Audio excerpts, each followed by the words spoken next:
cavalry unit, more than 100 Apache warriors from various tribes, was silently riding across the barren land.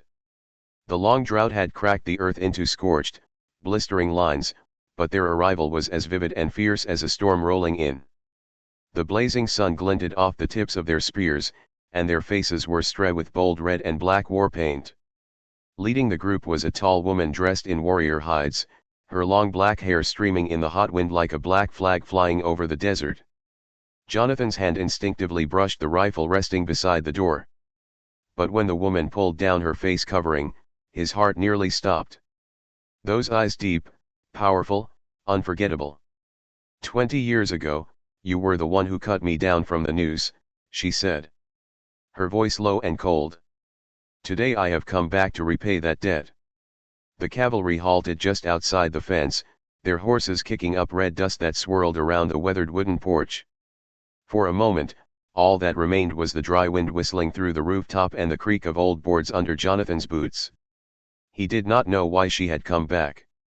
He had no idea whether the army behind her was friend or foe. But one thing was certain. Something big was about to happen on this land. 20 years ago, the West was far wilder and more ruthless than it is now. Back then, Jonathan Reed was just a young cowboy living alone in a small wooden cabin on the edge of the desert. He spent his days herring cattle, mending fences, and steering clear of any trouble from the town of Dry Hollow. He believed life would continue quietly without incident until that one fateful afternoon on his way back from delivering supplies to the stagecoach station. Jonathan heard a commotion coming from the woods near the creek. There were shouting voices, mocking laughter, and the creaking of wood. As he got closer, the sight before him made his heart freeze. An Apache girl, maybe 16 years old, was hanging from a thick tree branch. Her hands tied, a rope tightening around her neck, her legs still kicked weakly in the air, and her eyes bulged in a desperate struggle. A group of white men stood around her, throwing stones and laughing loudly, yelling that this was a lesson for any native who dared to step onto their land. Jonathan had seen his share of brutality on the frontier, but this went beyond anything he could bear. Without thinking, he drew his revolver and fired a shot into the air. The gunshot echoed through the forest, startling the men into scattering. Jonathan rushed forward, pulled out his hunting knife, and cut the rope just as her breath was starting to fade. He caught her in his arms and gently laid her on the ground, pressing his ear to her chest. There was still a heartbeat. Without hesitation, Jonathan lifted her onto his horse and rode hard through the night back to his cabin, hiding her from the watchful eyes of the town. 20 years had passed since the day Jonathan Reed cut the rope and saved the Apache girl from death. Life after that seemed to settle into peace. A ranch spanning more than 300 acres, a few dozen heads of cattle, and a solitary but quiet existence in the dry lands of the West. But then the drought came, and it did not just take the water. It took the sense of safety he once thought he had. The ground cracked beneath his boots, and the grass turned brittle and yellow under the unforgiving Sunday. His cattle grew thin, his horses weakened from thirst. And it was not just nature turning against him. People did, too. Rumors spread through Dry Hollow that Jonathan had once harbored a native. Some called him a traitor, while others simply turned their backs when he walked into the saloon. But the worst was still to come. A businessman named Malcolm Whitlock, a wealthy man from the east with a face as cold as steel, began showing up in Dry Hollow. He spoke gently, smiled politely, but underneath it all, he was cunning and ruthless. Word had it he was planning to take over the entire valley, and Jonathan's ranch was the final piece of the puzzle. One scorching afternoon, Whitlock and his lawyer stepped onto Jonathan's porch with a stack of papers. "Mr. Red," he said in a voice sweet as honey, but laced with poison. "According to bank records, you still owe us a debt from 15 years ago. That debt was never repaid. Under the law, I have the right to reclaim the collateral, which means your land." Jonathan looked down at the papers, and he knew right away they were fake. He had never borrowed a single dollar from anyone, but it was the man standing beside Whitlock that made his blood run cold, Harrison Jr., the son of the old doctor who had once saved the Apache girl's life. That man was no healer anymore. He had sold Jonathan's past to Whitlock in exchange for money and prestige. He knew the truth about the Apache girl hanging from the tree, and now he was using it as a weapon. "You helped an Apache once," Harrison Jr. said, curling his lip into a smirk. "That could be seen as treason. With a few witnesses, I can make sure the court sees things our way." Anger flared in Jonathan's chest, but his eyes stayed cold as steel. "I have lived on this land for 20 years, he said. "And I am not leaving because of your lies." Whitlock gave a thin smile and slid the papers back into his coat. "You have 30 days. After that, this land will belong to someone else." As the sound of their horses faded into the red dust of the road, Jonathan stood alone in the cracked courtyard of his ranch. In his heart, a quiet instinct began to stir. This time, the battle would not be just about land. It would be a fight to protect his honor and his past. 30 days passed in the blink of an eye. The ground grew more cracked with each passing day, and the streams around the ranch had become nothing more than dry, dark streaks in the dirt. Jonathan Reed had not given up. He patched fences, searched for new water sources, but deep down he knew time was running out, and with it, so was hope. Then, on a sweltering afternoon, as he was starting a fire outside the horse stable, the sound of hundreds of hooves echoed from the trail. Jonathan turned, and the sight before him left him frozen. Out of the desert haze came a force of Apache warriors. They rode in formation, spears and bows glinting in the sun. Their faces marked with solemn red and black war paint. But what made Jonathan's heart tighten was not the fearsome sight. It was the woman leading them. She was no longer the girl who had once hung helpless from a rope. No longer those wide, terrified eyes pleading for life. The woman riding toward him now was a true warrior. With the calm gaze of someone who had walked through darkness and survived, she dismounted and walked slowly up to Jonathan. In the glow of the burning sunset, her sun-kissed face carried a beauty that was both fierce and profound. 20 years ago, you saved my life," she said. Her voice deep and steady like the earth. "Now I have come back to return the favor." Jonathan stood silent, his throat dry. "I did not think you had survived," he whispered. A faint smile crossed her face. "I did more than survive. I studied. I watched and I waited for this day. For the past 2 years, I have followed Malcolm Whitlock through every town, every patch of land he has touched. I uncovered every piece of his scheme. 18 families, all of them deceived the same way he is trying to deceive you." She opened the leather pouch at her side and spread out a thick stack of documents across the old wooden table. Fake land titles, forged contracts, testimonies from victims. Each piece a bulletproof fragment of the truth, and that is just the surface. She continued, "I have spoken to a federal attorney. All we need now is to make Whitlock reveal his true face, and I have a plan." Jonathan looked at her not as the child he had once saved, but as an equal, as a storm ready to break. In his heart, the seed of trust he had planted 20 years ago had now grown into something real: hope. "What is your name?" he asked softly, as if starting over. She bowed her head slightly. "Ayanna." In that moment, between the cracked desert and the burning red sky, Jonathan Reed knew that the coming battle would no longer be his alone. He had an ally now. And she, the woman he had once saved from the noose, had returned to save his entire life. "Thank you for being here. If this story reminded you of old days, dusty afternoons, the sound of hooves echoing in your heart, go ahead and subscribe to my channel so that each day we can sit together again and I will tell you another story from the West." The evening light faded behind the distant hills. The sky burned red like blood spilled across the cracked earth and inside the old wooden cabin. A plan was being drawn, meticulous, clever, and as dangerous as the battle they were about to enter. Ayanna stood by the wooden table, spreading out the documents she had gathered over the past 2 years. Copies of forged contracts, testimonies from families who had lost their land, maps of fake property transfers, and even handwritten letters from Malcolm Whitlock to Harrison Jr. laying out their schemes. "Every line on these pages is a blade," she said. Her voice calm and cold. "And when we cut deep enough, Whitlock will have nowhere left to run. Jonathan listened in silence. He had faced horse thieves and cold-blooded gunslingers out on the frontier. But never had he stepped into a battle of minds like this. "We will start by making him expose himself," Ayanna continued. "Whitlock believes he controls the game. If we make him think you are ready to negotiate and sign over the land to clear your debt, he will come here in person."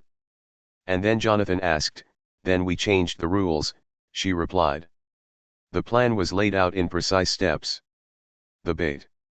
Jonathan would send a letter inviting Whitlock to the ranch for one final negotiation. The news would spread quickly. Whitlock would not pass up the chance to publicly humiliate someone he considered a traitor, the trap. During the meeting, Ayanna would serve Whitlock a cup of coffee infused with a natural herb, not harmful, but enough to make him fatigued, raise his heart rate, and break his composure. An arrogant man cannot hide his true face when his body turns against him, she explained the evidence. Once Whitlock began to show aggression and push to claim the land, Ayanna would present all the collected proof right in front of Sheriff Carter, whom she had quietly contacted weeks ago. Carter, known for his integrity and fairness, had agreed to attend the meeting as a legal witness. The final blow. In a moment of panic, Harrison Jr., always the weaker of the two, would slip. "I am betting he will say something we need," Ayanna said, her eyes flashing like a blade. "Even a careless confession is enough to send both of them to prison." Jonathan stayed quiet for a long moment, then let out a faint chuckle, a smile he could not even remember the last time he wore. 20 years ago, I saved a life. Now you are trying to save mine." Ayanna looked at him and her eyes held more than gratitude. They held ironclad resolve. "Not just your life," she said, "but the honor of every person who lost everything because of his greed." Outside the desert night fell, carrying with it dry heat and the scent of sunburned dust. Above them the stars shimmered silent as if watching two people preparing to step into a battle fought not with bullets, but with truth and justice. The morning of the meeting, the sky above Dry Hollow burned red like a furnace. A dry wind swept across the cracked fields, carrying with it dust and the metallic scent of what was about to unfold, a battle without bullets, but one that could decide an entire life. Jonathan Reed was up before sunrise. He checked every detail. The wooden table placed right at the center of the porch, two chairs facing each other, the pot of coffee already prepared. Each action was calm, steady, but inside, his heart pounded like the thundering hooves of horses racing downhill. It was not long before the sound of wheels echoed down the dusty red road. A luxurious stagecoach pulled up at the old wooden fence, and Malcolm Whitlock stepped out. He wore a long black coat, a silver cane in hand, and carried himself with the smug confidence of a man who already believed the land was his. Behind him was Harrison Jr., smirking like someone about to watch a show. "Mr. Reed," Whitlock said, his tone that of a man addressing a subordinate, "today we finish this. You sign here." He pulled a stack of papers from his coat pocket. "And I will be generous enough to let you keep the northern parcel. Refuse and the court will take care of the rest." Jonathan said nothing. He simply motioned for them to sit and poured coffee. Whitlock took a sip, unaware of the mild herb Ayanna had mixed in, just enough to throw him off balance. Minutes passed. Malcolm began to sweat. He tugged at his collar, then slammed his cane hard against the wooden floor. "We are wasting time," he snapped. "Sign it red. You have no other choice." Ayanna stepped out from the shadows of the porch. In the harsh morning light, she was no longer just an Apache woman. She was a warrior and a prosecutor without need of a courtroom. In her hand was a thick file bound with leather cord. "Choice," she said, her voice steady. "You are right. But the one without a choice today is you." Whitlock spun around. "Who are you?" he growled. "I am his kin," she replied, eyes unblinking. "And the one who has spent the past 2 years gathering everything needed to send you to federal prison." The back door of the cabin creaked open. Sheriff Carter stepped forward, his badge gleaming in the sunlight. Behind him stood 3 other men, representatives of the families Whitlock had deceived. Each one held a copy of a forged contract, ready to sign their names as witnesses. Malcolm's face went pale. He turned to Harrison Jr., but the young lawyer was already unraveling. "This cannot be," Harrison muttered. "They have no proof." "The proof is right here," Ayanna cut in, tossing the file onto the wooden table. "Every forged signature, every testimony, and the letter you wrote to Harrison Jr. about dividing up the stolen land." Silence fell. The desert wind swept through the porch, scattering a few loose pages across the cracked earth. Malcolm swallowed hard, his eyes darting like a cornered animal. "You will regret this," he growled. But his voice had lost all trace of confidence. Jonathan stood, facing him for the first time, not with fear, but with the unshakable gaze of a man backed by justice. "No," he said slowly. "I have waited 20 years for this moment, and you are the one who should be regretting." The air thickened beneath the old wooden porch.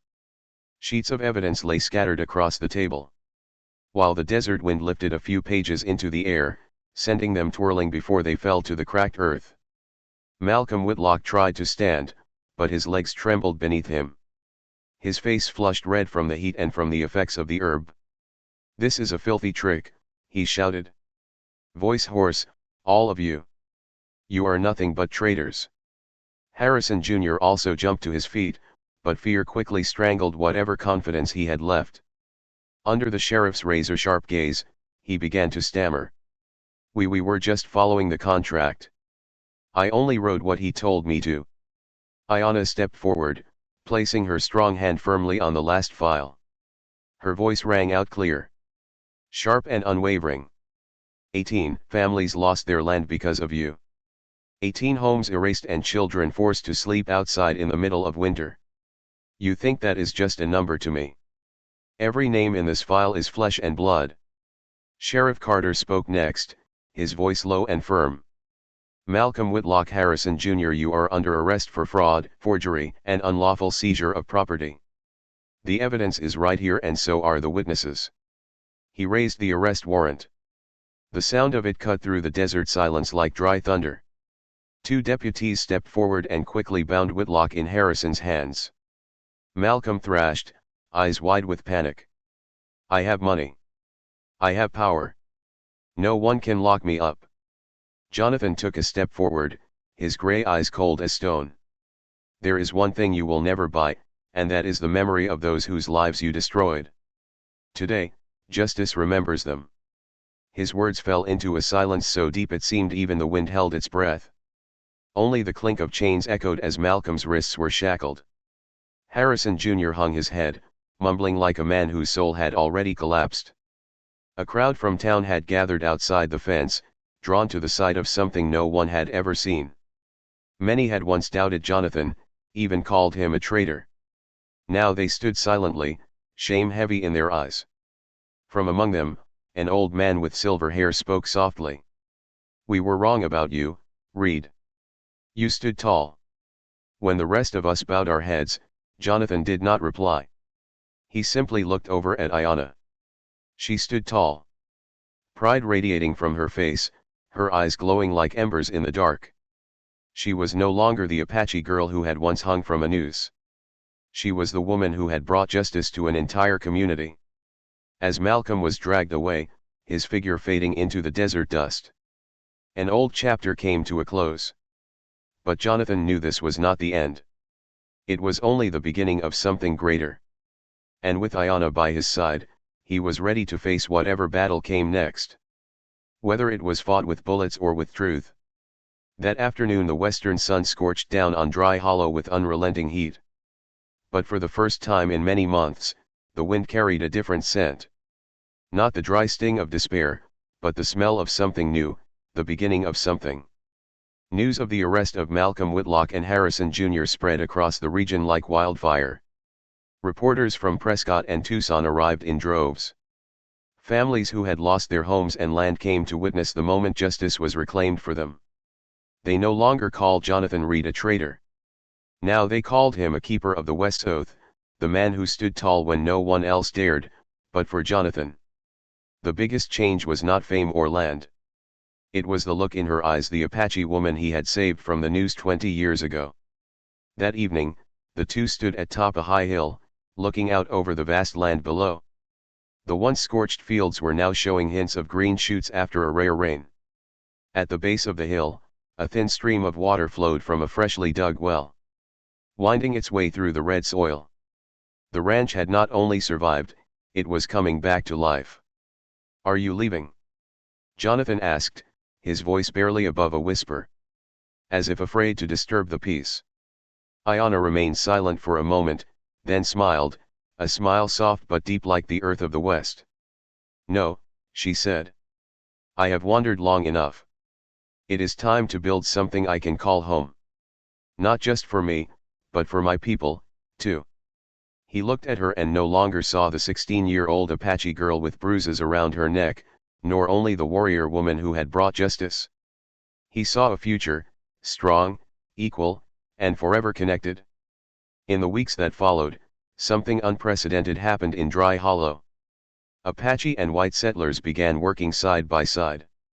Small houses rose around the ranch. A tanning workshop was built by the stream.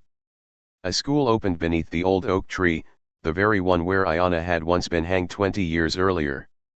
Now children sat under its shade, learning to read and write, and hearing stories about kindness, about the law, and about how to share a land without fear. One afternoon, as the sunset painted the fields in fiery red, Jonathan stood on the wooden porch.